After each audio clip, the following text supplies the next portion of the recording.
Hey everybody, welcome back to some more IL-2 1946. Today, as you can tell from the video title, we are finally upgrading to TrackIR. It was actually Candyman who sold me his TrackIR, so shout out to him. So, I mean, technically it is a second-hand piece of kit, but honestly, the ease of use of TrackIR on something that is as old as 1946 makes it feel brand new. To break this kit down, you have the TrackIR Camera 5, which sits neatly on my primary monitor, the Track Clip, and the Track Clip Pro.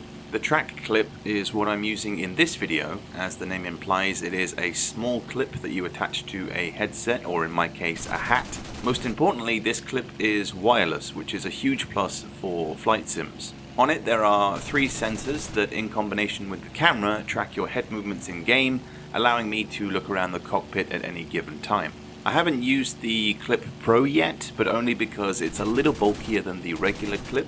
It supposedly offers more accurate head tracking compared to the regular clip, but it is wired, so that is kind of a big drawback. Initially, I had my concerns on how easy I'd be able to use TrackIR with 1946, even as someone who's running Batmod on Windows 11, but after downloading the software, setting my tracking, smoothingness and speed levels, it was then just a case of launching the game and fine-tuning it. And that to me is one of the key reasons why 1946 is still my go-to flight sim, not only for the amount of free content that it offers, but for the fact that I didn't have to be faffing around trying to sort out my extra inputs. I just had to make sure that TrackIR software was open before launching the game, and then it took care of the rest. It's also strange to me, but in a cool way, because I've played my fair share of VR games, but the ease of being able to look around the cockpit without the need for a bulky headset is a massive plus, especially when you consider the flight times and how long it can take to complete certain missions. I honestly couldn't be happier, and this video marks a turning point on this channel as to the quality of my IL-2 videos. For those who have been watching up until now, you will know that for my live commentaries especially, I had to rely on my joystick camera, which while being adequate at the time, was ultimately very limiting.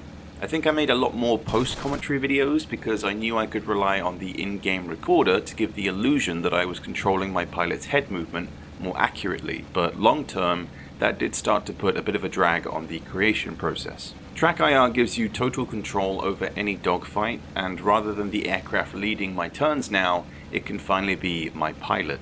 I mean, on paper it's obvious that you won't be as accurate when you don't have eyes on your opponent at any given time during a dogfight, but you don't actually realize just how much you are limiting yourself until you then make the switch to something like TrackIR. So now that I have that, you can imagine just how easy it is for me to approach certain situations. Most notable is my ability to now properly check 6 and to just observe when an enemy is behind me for lengthy periods of time. I do feel I know how to control my aircraft without having to always be facing forward, so controlling my head movement and maneuvering the aircraft accordingly has been an easy pattern to fall into. The only tiny downside I can mention regarding this piece of kit is its dependency on lighting. If, like me, you are a cave troll that enjoys sitting in the dark, illuminated by the light from your monitor screen, then it's going to be tricky to use this software accurately, especially in the evening.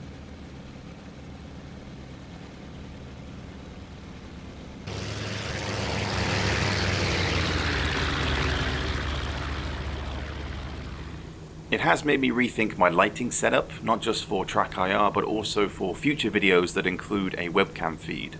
The small technical issues I faced with TrackIR have all been down to the lighting itself. For instance, there have been certain movements where I'll be flying around and my pilot's head will just randomly look up to 90 degrees without any movement from me. But a simple restart of both the game and program quickly resolved this. Though I do wish for the average consumer the price of TrackIR was a little bit less, overall I honestly can't complain when it comes to value for money, because don't forget, this software works with near enough all modern flight sims, so I highly recommend checking it out if you are looking to get into this genre of game. All in all, I am very much looking forward to making plenty more IL-2 1946 content, and I hope that you can all stick around for all those future videos. In the meantime, let me know everything you have to say regarding TrackIR in the comments below, and I will catch you guys later for the next one.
Also, not gonna lie, but when that happened in real time, I shit my pants.